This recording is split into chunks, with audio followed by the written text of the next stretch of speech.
Welcome in, everybody. It's your boy once again, KGC Takes, back with his Mock Draft 2.0. Currently, it is March 4th. It is Wednesday. And as you can see, my prediction in my last video was entirely correct. The Rams traded pick 29 to the Chiefs for Trent McDuffie. I'm very happy to see that trade happen. I felt like it was pretty obvious. We saw it happen with L'Jarius Sneed when the Chiefs franchise tagged him a few years ago. Chiefs were in a bad cap position. Clearly, they're going to still need some secondary help with their losing Jalen Watson, Brian Cook. Now they've lost Trent McDuffie as well. I think you're going to see that as a big piece of this mock draft. Also, the Texans traded for David Montgomery, so I think that they have their running back spot filled out. Of course, we're about a week away from the new league year, and it's very likely that a lot more changes are going to be taking place over these next few weeks, especially with free agency. Guys like Trey Hendrickson, Devin Lloyd, tons of running backs are going to be available as well. So we're going to see how a lot of these things make changes in the league. But as of now, the combine was a week ago. Players are already moving. And this is the mock draft that I have in place before the new league year. First pick is as obvious as ever. Fernando Mendoza, going number 1 to the Raiders. If you want to see a lot of my breakdowns on these players, you can look back at my last video where I much longer mock draft and I broke down almost every single pick that I made. I'll still give short recaps, but I'm not going to go as in depth this time, I don't think. But at number 2, we saw the Jets trade away Jermaine Johnson to the Titans. They bring in T'Vondre Sweat. He's a pretty good defensive tackle. I don't hate him being there. That can kind of be another guy to help out with the Quinnen Williams area being empty. They're also going to probably release Harrison Phillips. So they're probably going to need a bigger body like Sweat provides. A lot of people have the Jets still with Arvell Reese. Once again, as my last video, I talked about, I don't like the pick. I'm not a fan of Arvell Reese that much, especially not going this early. And I just can't see the Jets taking him anymore. I feel like he's too much of a dart throw at this point. He's still very potential heavy. He's a mediocre pass rusher. He's subpar in coverage. I think that if you're in the position to really have a good set around him to really build him up, bring him in might be a good play, but the Jets don't have much of a veteran presence anymore on that defense. So I feel like you have to go with another guy here. I like Ruben Bain and David Bailey a lot more. David Bailey's been getting a lot more hype. Ruben Bain has been getting a little more doubts put on his name since the combine and his arm measurements. I think that David Bailey has struck his way up, and I think he might go as high as number 2 in this draft. You have the Arizona Cardinals, very much looking like they might need a tackle. I don't think there's a tackle worth number 3. But a guy who I could honestly see them taking, I could see Arvell Reese having a good slot here. If they keep Dalvin Tomlinson on the roster and keep Budda Baker and Jalen Thompson and especially Josh Sweat, who just had a great season, I think they could all really work together to help him build up a bit. You have an older defense and a more set of veterans who can school up the younger guy. And I think that Arvell Reese could make a better impact in Arizona than with the Jets. The Titans, you now have Robert Saleh as the head coach, very defensive-minded guy. I could see them being a good mark for Sonny Styles. He's going to shoot up draft boards. He had a great showing at the combine. He was the fastest linebacker there. He, I believe, broke records in the vertical and the broad jump, but that might be inaccurate. But nonetheless, he had an amazing combine. I could see him going as high as number 4. I could see him going higher than Arvell Reese. But I do think Robert Saleh is going to complete that defensive line. He has Jermaine Johnson, a dude he drafted in New York. He got the best season Jermaine ever had out of him. You have Jeffrey Simmons in the interior. I think you finish that off and you put Ruben Bain, who I think is the best edge defender in the draft, beside the two of them. Now the New York Giants are another weird spot. I can see them going with multiple spots now. You have John Harbaugh there as their head coach, very defensive-led guy. You have great picks. You have guys like Kyle Hamilton, so could you see him going Caleb Downs? You have, the trade pieces, people that he's brought in like that with Roquan Smith. Could he then take Sonny Styles? Or could you see him taking in a wide receiver to help out with Jackson Dart, with Carnell Tate? You're likely going to lose Wan'Dale Robinson, so do you think Tate's the guy? I think that his combine performance really puts him above a lot of these players, and Sonny Styles, even with, the positional value of him being an inside linebacker, you saw Devin White go number 5 multiple years ago. I believe it was 2019. You saw Devin Bush go number 10 to the Steelers. I think Sonny Styles is the next big, specific interior linebacker who can go in the top 5. And I think he's going to perform amazingly. Number 6 to the Browns is a really interesting spot. A lot of people have been talking about Monroe Freeling here.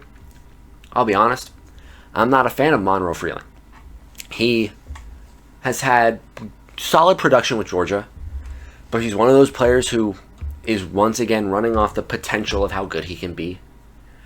I think overall, with the new acquisition of Titus Howard, he'll probably be your right tackle. I think you want to bring in a guy who you can either really just play anywhere on that line. And my favorite tackle in this class, no matter what, is still Francis Mauigoa.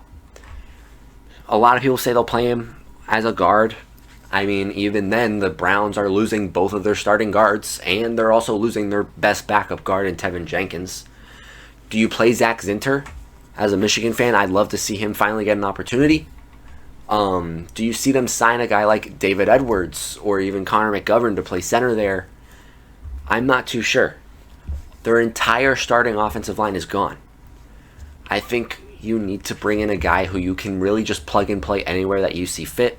And Francis Mauigoa is a guy who I can easily see fitting into any role on the line. Now when you get to Washington, I think that they have some of the most needs in the draft, in all honesty. You have Laramie Tunsil on the left side. Was playing fantastic this year. You have Josh Connerly, and you're probably hoping he can develop a bit better. Von Miller was your leader in sacks, and I don't think you want a 36-year-old to be leading your sack numbers.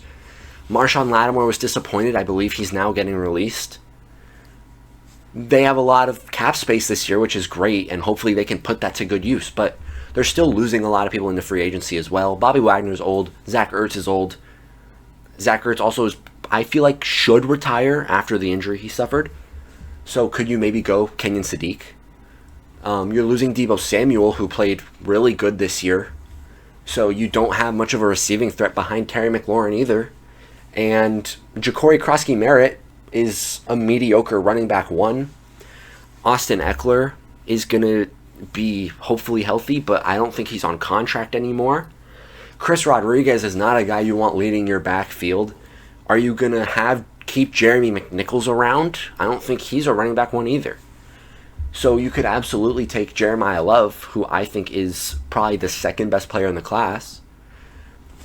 But I do think that they have to focus on keeping the ball almost away from Jaden Daniels and not make him have to be this one-man army.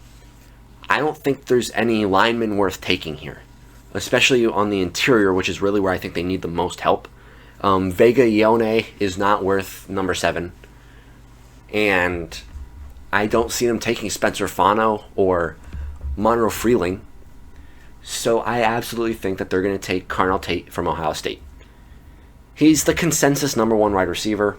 My number 1 is Mekhi Lemon by far, I think, but I see them taking Carnell Tate. He can stretch the field really well. He kind of can work anywhere as a receiving threat, in my personal opinion. He, of course, has his specific abilities that he's the best at, and I think he complements Terry McLaurin well. And then when you get to pick 8, you have the Saints on the clock. And I think they're going to take, in my personal opinion, the second best player in this class, and that's Jeremiah Love. You're probably going to end up releasing Kamara and freeing up that cap space. You have a good receiving group, I believe. I think Devon Vele can end up developing into a better receiver. This is also a very deep receiving class, so you can probably trust that you can get a good receiving threat in the second round. The running back class, though, is really, really shallow. It's Jeremiah Love, and then you have a huge gap. And then you have a small group of guys in, say, Jadarian Price, Emmett Johnson. I don't even think Mike Washington's that good. You have Nick Singleton. Jonah Coleman, you can maybe give the excuse for it, but then there's a very big fall off after the top guy, really. So I think that with, Audric Estime, Devin Neal, and Kendre Miller, 2 of those guys probably won't even be on the team next year. I think you have to bring in Jeremiah Love to really be that bell cow running back for your team. And now, in my opinion, one of the biggest stories of the draft. And it's the Kansas City Chiefs now. You now have 2 first-round selections and a tarnished secondary. But luckily enough, positional value, you have, in my opinion, the best player in the draft fall to your lap at number 9. And if I'm the Chiefs, I think it'd be stupid to pass this up. You let Justin Reed walk, you're probably going to end up letting Brian Cook walk. And even if you don't, you still need, in my opinion, a really good second safety. And Caleb Downs is exactly that safety. As a Broncos fan, I hate this. Caleb Downs is my favorite player in the draft. I would hate to have a guy as talented as him with Kansas City. But when you have one of the worst picks, you get one of the best players. But now, we're with Cincinnati. Cincinnati has the worst defense in the NFL. You're letting Trey Hendrickson walk. Your first-round pick last year, who would have guessed it, has been an absolute bust of a pick. I don't even think he got a sack last year. He might have, but he missed multiple games. You have the contract issue before the season started, so he missed a lot of workouts. I think it's a mess. Your best edge rusher really up for grabs right now, I would say, is either TJ Parker or Akeem Mesidor. Do you want a guy who would be 30 by the time his rookie contract's up? Keldrick Falk has been falling down boards a little bit recently because he's another one of those potential players. I don't think he was used well as Auburn. I think he is a lot more of a ceiling than, say, Arvell Reese, in my opinion. But even then, do you really think it's worth taking him at 10? You already took a project guy with Shamar Stewart. You still have Miles Murphy from Clemson a few years ago, but he's obviously not been panning out. Do you want to bring in an interior guy? Peter Woods could absolutely be worth the 10th pick, in my opinion. He's really talented. He's obviously not on the level of guys like Jalen Carter or things like that, but I think he's better than B.J. Hill and Chris Jenkins. But then again, you have B.J. Hill and Chris Jenkins. Do you think it's that big of a need? You look at the secondary. DJ Turner's been great. I really wanted Denver to be able to somehow pick him up when that came along, but sadly not. Cam Taylor-Britt's been really disappointing, and everyone else outside of DJ Turner has been really mediocre. Sadly, Dax Hill keeps getting hurt and can't stay on the field. So I think that Mansour Delaney is one of the best picks you can have here. I think overall you wanted Caleb Downs, but he doesn't fall. And so you're kind of just stuck taking the runt of the litter. And you're taking still the best corner, arguably, in the draft, and that's Mansour Delaney. And now you get to Miami at number 11. Miami's in a really interesting spot. You release Tyreek Hill. So now you have Jalen Waddle. Maybe you want to try to trust Montrell Washington as your second wide receiver. Once again, it's another case of it's just a very deep receiver class. So maybe you trust that you can get a good target in the second round. I could really see them trying to target Chris Brazell. He's a fast, long, big guy. And I could absolutely see them going there. Overall, it's their defense that needs the most help. You have Jeff Hafley from the Packers, who is their defensive coordinator. So I absolutely think that they're going to target defense in this draft. And Jermon McCoy is probably the best corner at this point. You can maybe try to, in my opinion, say Colton Hood and make a case for him. But Jermon McCoy has the talent. I mean, sadly, he missed all of the 2025 season. But I still think he's a guy that you can bring in and really make a good impact. And then you get to Dallas. Dallas is also kind of in need of just a lot of defense. I absolutely think that they're going to bring in Quincy Williams this offseason and pair him with Quinnen Williams. Of course, the report's saying that the Cowboys tried to bring him in. It just didn't work out.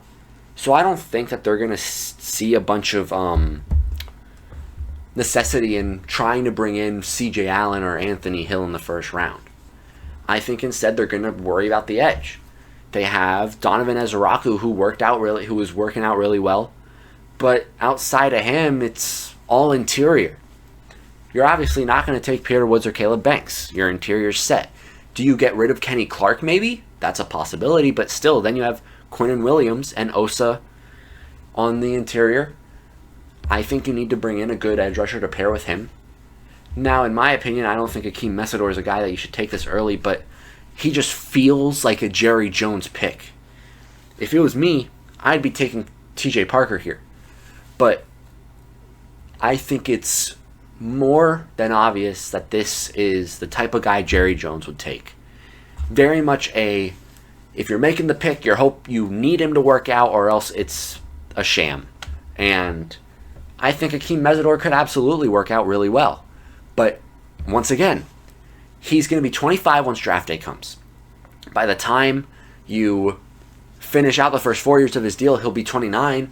But then, if you accept the fifth-year option, he'll be 30 by the end of his contract. He'll be 28 by the time he's extension eligible. Is that another thing that you want to pull in? I think that the Cowboys will not care. I don't think Jerry Jones cares about that kind of stuff. If anything, he seems Akeem Mesidor as the type of guy he could try to keep for cheap later on. So I absolutely see the Cowboys at 12 taking Akeem Mesidor. And now you get to the Rams. They gave up pick 29. Do you think they take a corner? No, I don't think they take a corner. I could maybe see them taking one in, say, the second or third round with pick 61, especially. Because I don't think a guy like Ty Simpson's going to go to them anymore. So at pick 61, I could absolutely see them taking another corner to pair with Trent McDuffie, considering how majority of your corner room is going to be gone within either this year or next year. But I think overall, their target is going to have to be the offensive line. Rob Havenstein just retired, so your right tackle spot's completely wide open. Your left tackle's okay, but would you see this as a good chance to take Monroe Freeling? Would you take Caden Proctor? Maybe knock him inside if you want to. I think that you're going to take Spencer Fano. He had a really good combine. He's been widely considered a 1A, 1B to Maui Goa. So I think that it's more than obvious that the Rams should take the guy who is openly considered a better tackle. So now when you move on to the Ravens, you kind of look at a lot of things here, especially their offensive situation. They're good at the tackle positions, in my opinion, but your entire interior line is clearing out. Daniel Falele is going into free agency. I believe your left guard as well is going into free agency. I cannot remember his name for the life of me. And then, biggest of all, Tyler Linderbaum is likely going to end up being a free agent and will not be coming back to Baltimore. I think that it's inevitable that the Ravens have to at least make sure they solidify one of those positions. They'll probably go into another one. They might even take a guy like Connor Liu later on in the draft, who's my favorite center by far. But as of now, they absolutely have to take the guy who is considered far and away the best interior lineman in this draft, Vega Ione. And then when you get to Tampa Bay, you can see them going a lot of places here. Kalijah Kansi on the interior, he's been a little disappointing. You need guys to get at the quarterback, really. Levante David is still old. He is on a year-by-year basis at this point. Is he retiring finally? I don't know, but I still don't think that you're going to take a linebacker here. If Sonny Styles is available, absolutely, but obviously he's not going to fall that late anymore. But I think overall, with the combine he had, they're going to have to bring in a new weapon. Mike Evans will be leaving to free agency. That's inevitable at this point. Rashad White will be leaving to free agency. Sean Tucker will probably be leaving to free agency. Tez Johnson is okay. He's a solid receiver 3 or 2 or a subpar 2. Emeka Egbuka can definitely take another step forward and become a receiver 1. Chris Godwin, will he stay healthy and be that number 2 or number 1 guy? No matter what, you're also losing Cade Otton. Your tight end spot has been mediocre for the last 4 years. Kenyon Sadiq falls to your lap at 15, has the best tight end combine performance ever. I think it's inevitable that you're going to take Sadiq. Now getting on to New York, you have the Colts first round pick again after trading away Sauce Gardner. I think you want to probably bring in a weapon on offense now. You take David Bailey, a great defenseman. Now I think you want to add either a replacement to what you lost, so either maybe Avion Terrell, Colton Hood, Peter Woods, or you want to add on to the offense. And overall, I think the best receiver in this draft is Makai Lemon. And if he falls to you at 16, you're going to take him at 16. If he fell to 16, I'd want Denver to try and trade up to take him at 16. But overall, Makai Lemon is going to the Jets at number 16. Now I move on to Detroit. Detroit's in a very weird position. Frank Ragnow wanted to come back. He wasn't physically ready. Will he try again? We don't know that. Obviously, they're not going to take an interior lineman here, and they're especially not going to take Connor Lew at number 17. Taylor Decker has, I believe, confirmed that he's going to come back. So I don't know if you're now going to be in the zone to try and rush for a left tackle like Monroe Freeling or Caden Proctor like I previously mocked. I think with the amount of talent that you want to try and develop at corner, are you going to take Avion Terrell or Colton Hood? I don't think so, but with the new Terrion Arnold situation, they just might. Overall, though, I think that they're probably going to want to finally pair someone with Aiden Hutchinson. You had a really good season out of Al-Qaeda Muhammad. I don't know if they're going to end up re-signing him. I think overall, though, you need to bring in a guy who can truly work hand-in-hand with Aiden Hutchinson. That guy, in my opinion, is going to be TJ Parker. TJ Parker has always been one of my favorite edge rushers in this class. He was considered a top 10 pick at the start of the process before last season. He fell off a little bit. Peter Woods also fell off a little bit. I mean, you even saw DeMonte Capehart getting first-round attention, and now he's dropped to like 5th, 6th round range. Overall, I still think TJ Parker's an amazing edge rusher. I think his qualities are just slightly different enough from Hutchinson to the point that he will be able to capitalize very well on what Hutchinson does. You end up moving on to Minnesota. They're in a terrible cap situation, a terrible team situation. You probably would have been a Super Bowl contender if you had better quarterback play. I still think J.J. McCarthy should get another year to give him a chance. Maybe bring in a guy like Kyler Murray or even bring back Kirk Cousins to bring in some competition and try to build him up a little more. I think that you're going to obviously be releasing a lot of players. Your defense is already really weak, especially in the secondary. A lot of people predict Dylan Thieneman to go here at 18. A lot of people have predicted Emmanuel McNeil-Warren at 18. A lot of people predicted Avion Terrell at 18. But the way I look at this, I'm very strongly believing that they're going to end up going with Peter Woods. You have Jonathan Allen that you are probably going to have to end up releasing. You are probably going to end up releasing or trading away Javon Hargrave. So that leaves your interior completely exposed. And as a result, I think you need to bring in a good weapon there. And that's going to be Peter Woods. Now you get to Carolina. Carolina's going to be mad after seeing the 2 picks that just went down. You saw 2 in-state guys go. I don't think they bring in a corner this draft like I would have originally predicted with Avion Terrell. I previously mocked them, Kenyon Sadiq, but that can't happen anymore. Could you see them try to take Monroe Freeling? That's a possibility, but I'm not counting on that at all. I definitely think that when you look at it, it's going to be another defender to pair with Derek Brown and finally give a much bigger edge rusher. You bring in Princely Uman-Mielen last year, and he played pretty good. But outside of him, you need to bring in a pretty top-of-the-line edge rusher. I think Keldrick Falk is going to go here to Carolina. He's a lot of potential base, but at the same time, when you're working with your top guys as Zion Young, R. Mason Thomas, Cassius Howell, Keldrick Falk, I like Falk the most with his ceiling.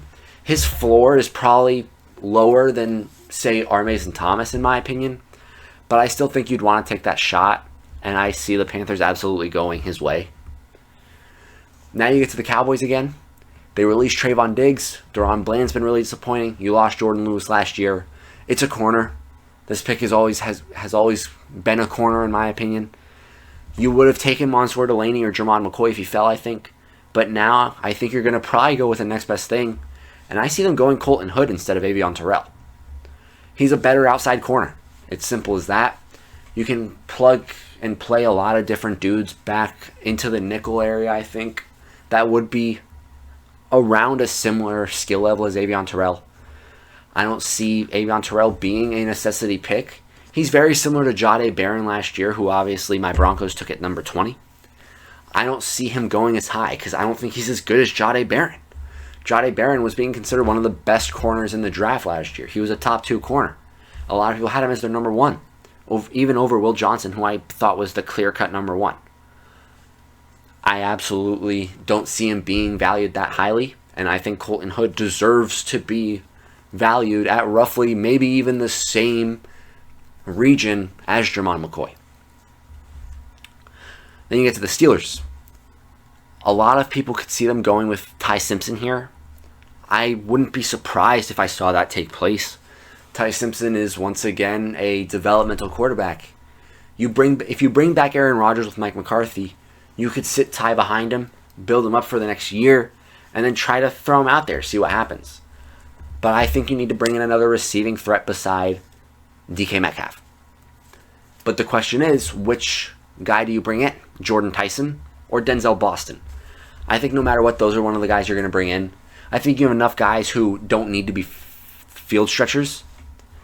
You need to bring in either another big body to pair with DK Metcalf like Denzel Boston, or bring in a guy who was widely considered the best receiver in the class with Jordan Tyson. Jordan Tyson has the injury concerns. He's only ever completed 1 full season. But his talent's undeniable. He's a really good player. And I think him going to Pittsburgh could work out really well. Then you get to LA. Another LA team on the clock. Overall, you look at it, Vega Ione was mocked to them for a while by a lot of people, myself included. I don't see them taking Chase Besantis or Emmanuel Pregnon or even Connor Lew here. I think they're going to end up bringing in Linderbaum with, obviously it's not John Harbaugh, but there's still a Harbaugh connection there. If they keep Odafe Oweh, that's an old teammate that Tyler Linderbaum would be able to go back to. I think Linderbaum wants to go to a contender, and the Chargers could very well be a contender as long as their offensive line is better and it stays healthy. So overall, if that happened, you'd really only have one mark, and I think you could easily fill that out with Besantis or Keelan Rutledge later in the draft. But here, I think you want to add to that defensive line. Khalil Mack said he's going to come back. Are you going to bring Khalil Mack, though, is a big question. You have Tuipulotu for the next year or two, I believe. Odafe Oweh's on a contract year. Do you bring him back? I mean, I thought he played amazing. I think it'd be stupid for them not to. I think they should absolutely bring him back, but it's their interior that's a big weakness. You drafted Jamari Caldwell last year out of Oregon. He obviously is not a starter, in my opinion. He's a okay backup to have. Tier Tart has always been one of my favorite guys to watch, simply as like a player. Obviously, though, he's not a major impact guy at D-tackle. That's the whole reason he was released from Tennessee and I believe Houston as well. Now he's making a pretty solid name with the Chargers, but I think you need to bring in a really number one interior lineman. A lot of people mocked Caden McDonald to be the guy who'd be maybe even the number one defensive lineman, but I don't like that at all. I think Caleb Banks has always been the number 2 or 3 with Kristen Miller as my number 2. But overall, the Chargers absolutely are going to bring in Caleb Banks with this pick. Then you get to Philly. You might have Lane Johnson retire. You might have Landon Dickerson retire. Do you want to bring in the potential piece that Monroe Freeland could be, kick him over to the right side? Or do you bring in Caden Proctor? He's a big body. He primarily played left tackle, which obviously you don't need with Jordan Mailata, but even then, Mailata is slowly climbing, as all players do. Soon enough, you might need to fill out that gap too if he eventually leaves. I think Caden Proctor, you could absolutely kick to the outside on the right, or you could run inside. A lot of people see him as a guard. I don't hate that. He's a big body once again. I think he could be amazing leading Saquon in the run game. And I like Proctor a lot more as a fit for Philly. When you look at the Browns, they need a lot. Once again, the offensive line is really weak. Titus Howard is a right tackle. I don't think he'd ever play good at left tackle.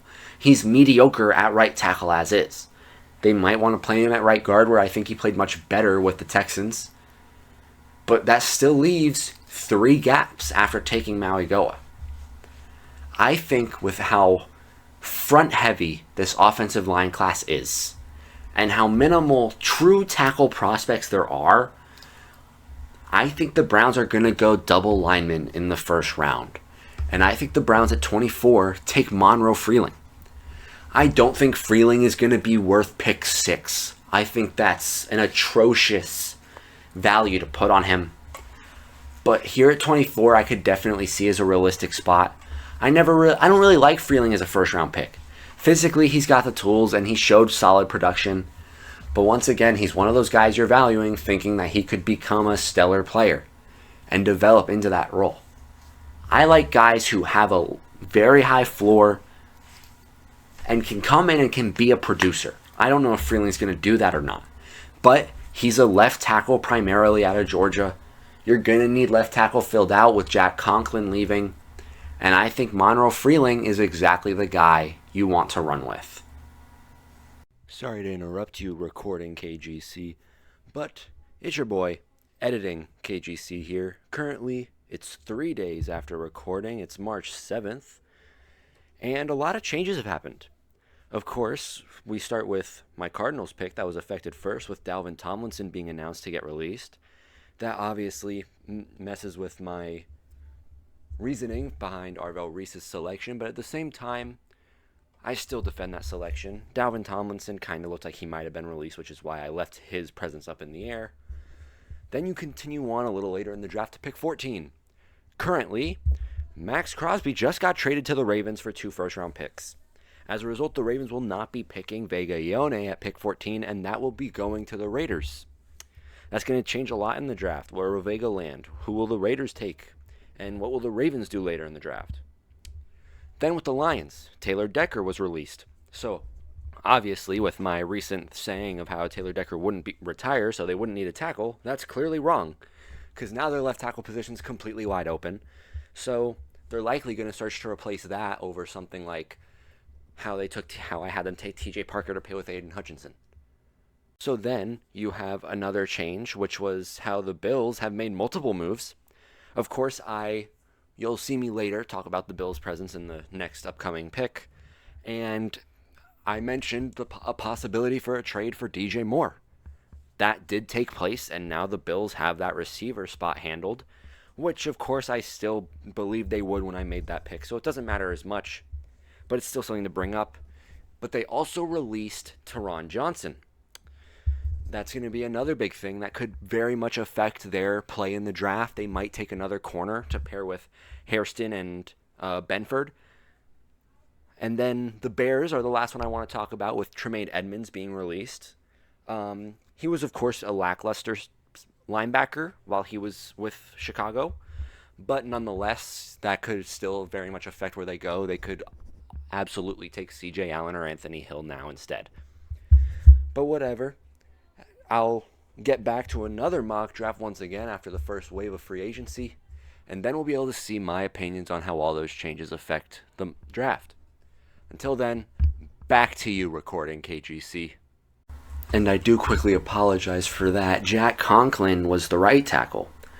Instead, the Browns' left tackle was even worse, with Cam Robinson, Cornelius Lucas, and DeJuan Jones all starting games there. Cam Robinson was the primary starter.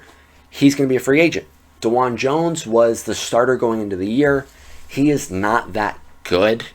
And so you absolutely need to bring in a new left tackle with Monroe Freeling. So then when you move on to the Bears, a lot of people consider them to be in need for an interior D lineman. With Grady Jarrett, I believe, being gone after this year, you have Gervon Dexter, who you drafted a few years ago, who's been on a small breakout recently. And then with Shamar Turner, who you drafted, I believe, in the 3rd round last year. He didn't produce much, but at the same time, he was playing behind 2 other guys. He wasn't given many chances to produce. I think if you have him as a primary starter going into the year, he will produce well.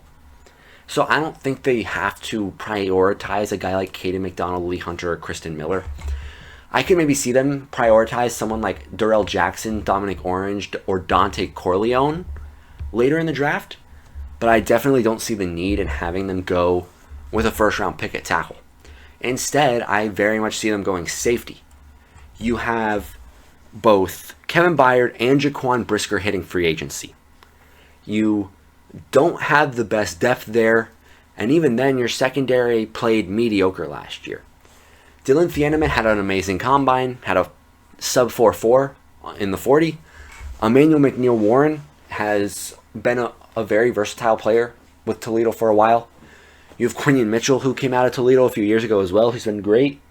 So I definitely don't doubt these group of 5 secondary options.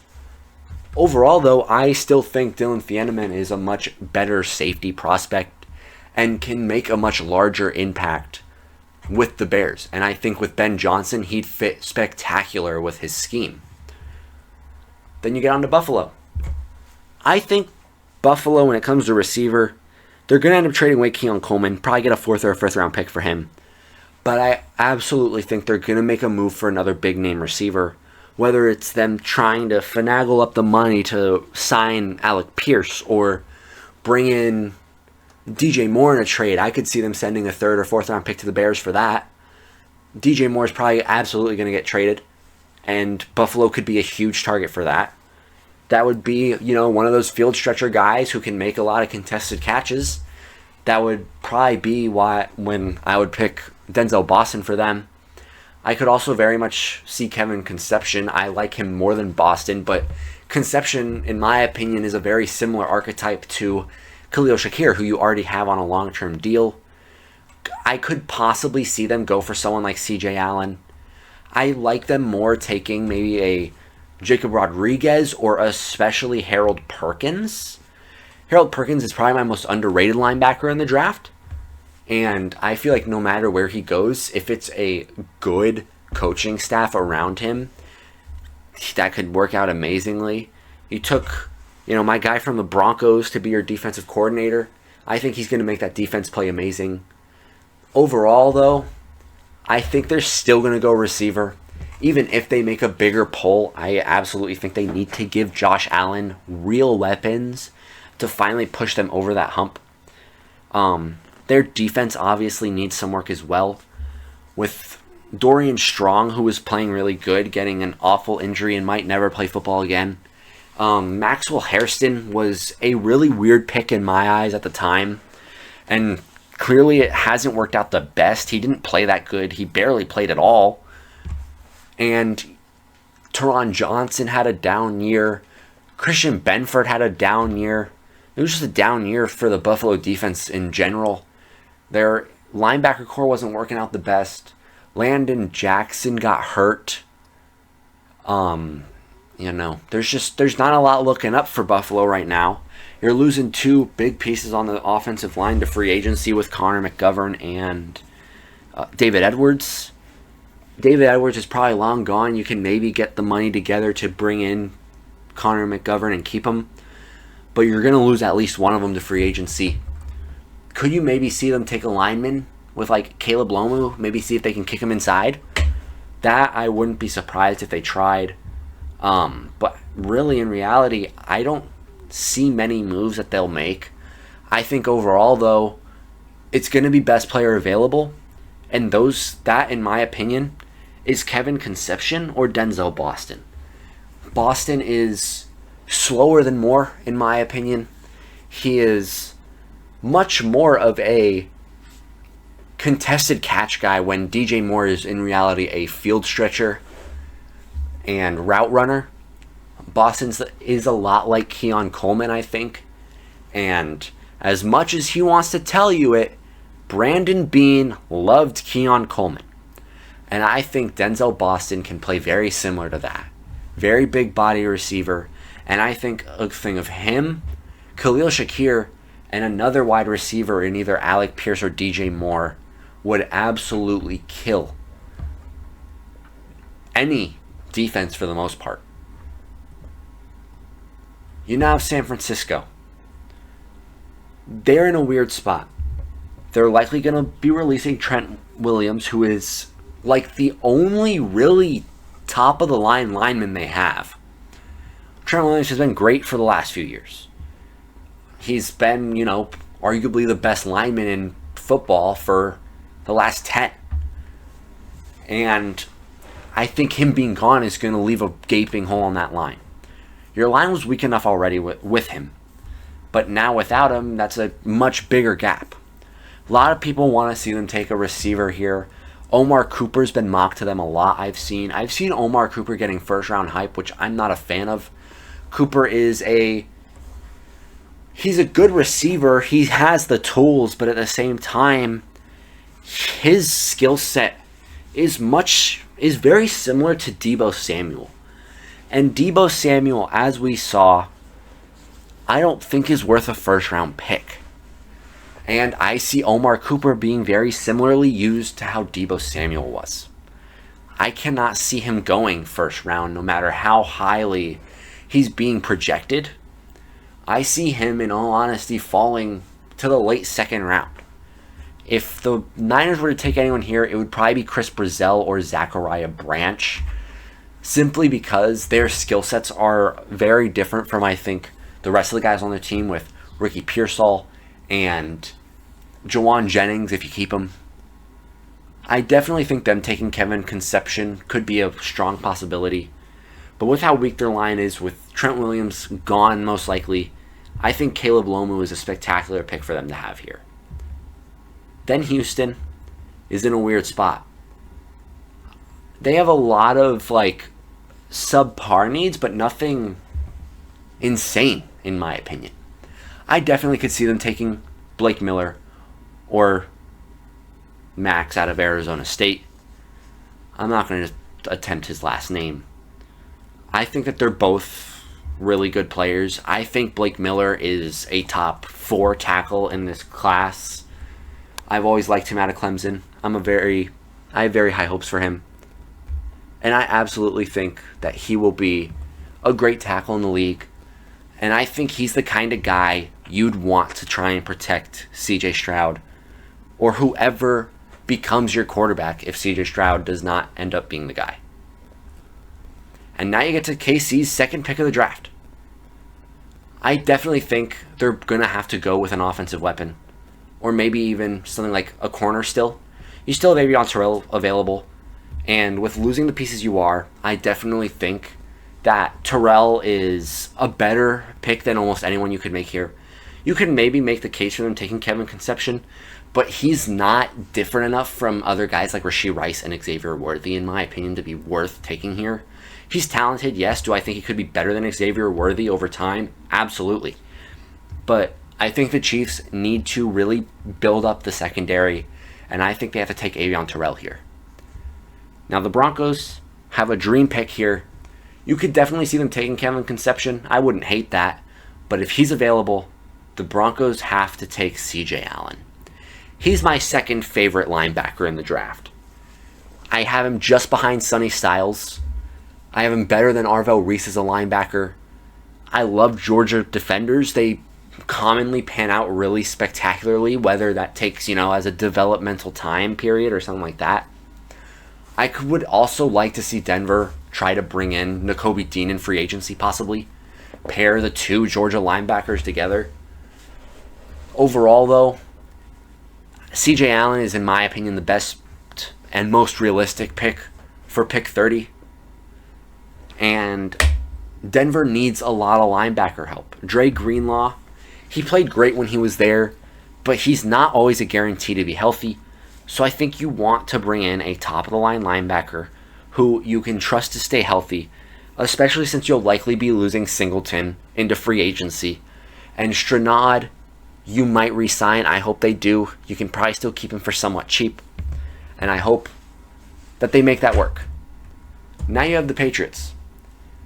I think Cassius Howell is going to fall more and more as we get closer to draft day, specifically because he had shorter arms than Reuben Bain. Obviously, when you fight against these tackles and linemen who have ridiculously sized arms that can easily outdo you, that can be a risk to a lot of teams. But a big reason I love him to New England is Mike Vrabel has always been able to get the best out of his players. A big reason the Patriots got to the AFC Championship game was because of how good their defense was playing. Harold Landry and K'Lavon Chaisson came to the Patriots after very subpar play for multiple years, and both had really great seasons. Of course, you have, I believe, K'Lavon Chaisson's leaving. Harold Landry's on a shorter deal, I believe, for at least, 1 or 2 more years. So you want to bring in another guy to pair into that defensive line. Milton Williams was spectacular. You have a defense that's one of the best in the league, and I absolutely think Vrabel can get the absolute best out of Cassius Howell. And now the final pick of the first round, the Seattle Seahawks, your Super Bowl champions. I can see this going a lot of ways, but I think overall, the primary slot they're going to go is corner. Devon Witherspoon will likely be getting re-signed to a huge deal. You'll probably see him get paid more than J.C. Horn. He'll probably be a top 2 or 3 paid corner in the league. Tariq Woolen is going to be gone. You have Josh Joby there, but besides him, I'm not a huge fan of much of their corner room. And overall, I absolutely think Brandon Cisse is going to make a great fit there. He played in South Carolina, the same exact room that Nicky Manwari was in. Of course, Cisse was a transfer, so he wasn't there with Nicky Manwari, but it's the same system, same schemes. And when a guy plays that good, as another one of your players were, it's a very good look. And I think as a result, it could get the Seattle front office to give him more looks. Nicky Manwari is Seattle's brand new Kyle Hamilton. He's what Mike McDonald wanted. He's the reason they made such a massive jump in the draft. I believe it was like 20 picks. In order to get the pick to be able to bring in Nicky Manwari. And it worked out great. He was vital to their success this season.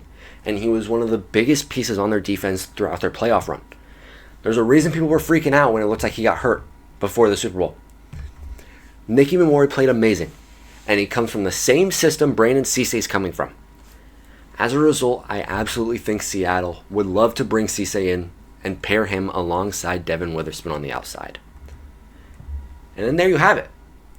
That is my mock draft 2.0. There's going to be a lot more moves coming in. Especially once free agency kicks in, we're going to see some of the bigger needs in this draft come to fruition. I love a lot of the placements here. I still think we could see a lot of these changes because a lot of these guys could fall or jump in the draft. I absolutely think I'm keeping an eye on Cassius Howell and definitely Jordan Tyson and Colton Hood. I think that they will make some of the most drastic jumps between now and draft day. I could see bigger trades happening. I could absolutely see the Cowboys find a way into picking up another big pick or maybe even trading away some of theirs in order to bring in a guy like Max Crosby, which has been rumored a lot. They could bring in a big pick for George Pickens, who's on the franchise tag right now. And a lot more moves could take place. If guys sign these vital players at these positions, that could change their draft strategy entirely. And I think it'll be a beautiful period to watch. Draft season is one of my favorite times of the football year. And being able to talk about it is one of my favorite things. So thank you, everybody. Once again, I was KGC. This was my take.